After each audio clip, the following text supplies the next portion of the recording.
Welcome to Farming Smarter TV, April 26th, and we're pretty excited to be outside. Finally got some warm temperatures and we're ready to get rolling. So a lot of interesting things happening at Farming Smarter. We're going to be seeding right away. I know that there's a few implements that just starting to get rolling here in southern Alberta. Actually a little bit late, but if things stay good, we're hoping to get a lot of work done without too many interruptions.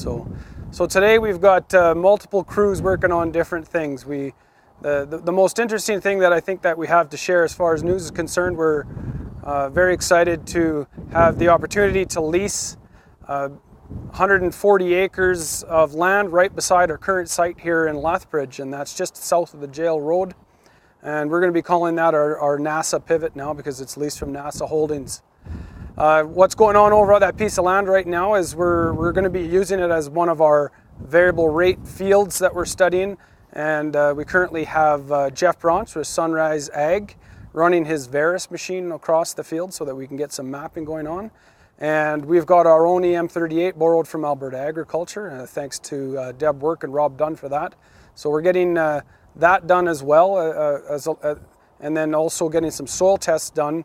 So we're going to compare the EM38 and the Veris, the maps that they generate and see how good they are at predicting soil texture.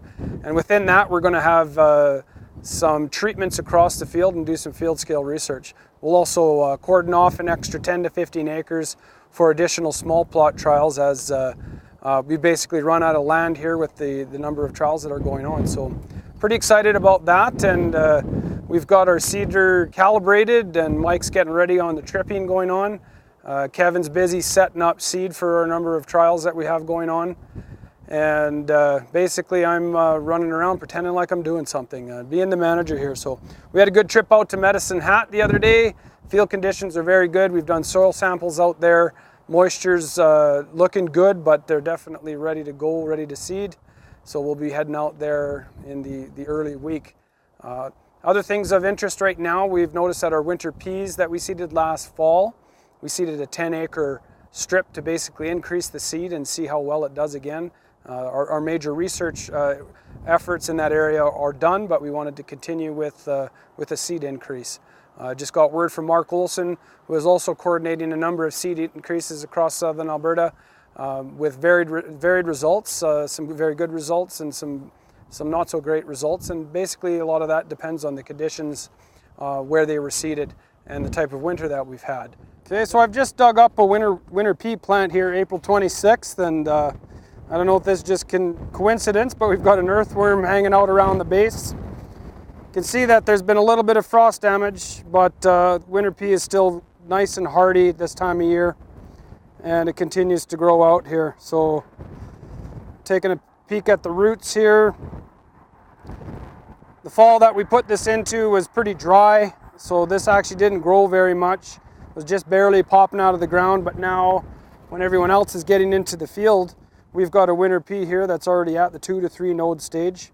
When the other spring peas are going to be at this stage, this one will now be probably 8 to 10 inches tall. We'll have a really big jump on the spring peas, better weed competition, and just an overall, first opportunity to get growing and when the weather's good to go.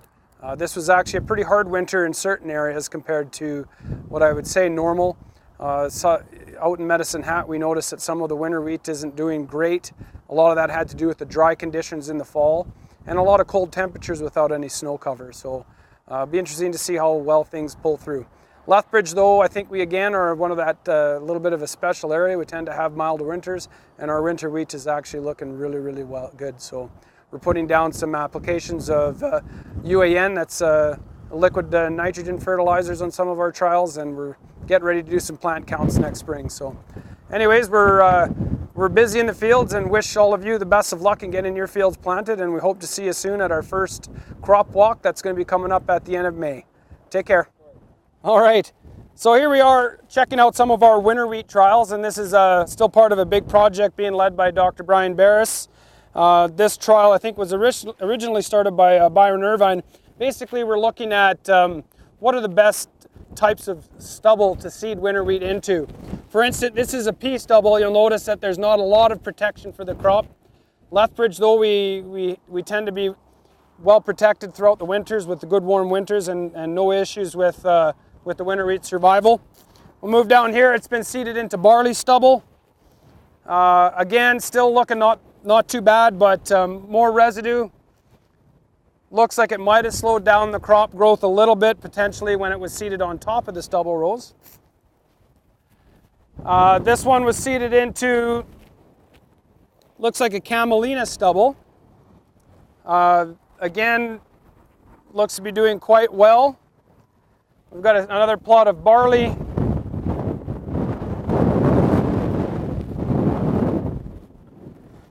And then this one was seeded into canola stubble. So we're hoping to, take these to yield and take our biomass measurements and such and figure out, what's our best option for getting a good crop of winter wheat.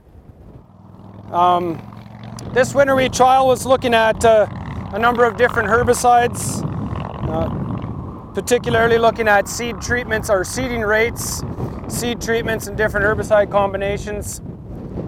We've got some other trials looking at Downy brome and Japanese brome. This is now the third year that we've been working on these trials, and I think after the end of this year, Brian will have a lot of good information that will hopefully be able to give growers the information they need to expand acres.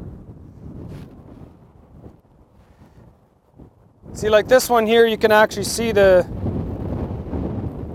seeding rate differences. That's 150 seeds per meter squared there. Not the greatest looking crop, but when you move over to this plot here, that's 450 seeds per meter squared. So really big difference on seeding rates in the fall. Now visually we'll see a difference, but I think what's really important is what shows up in the yield.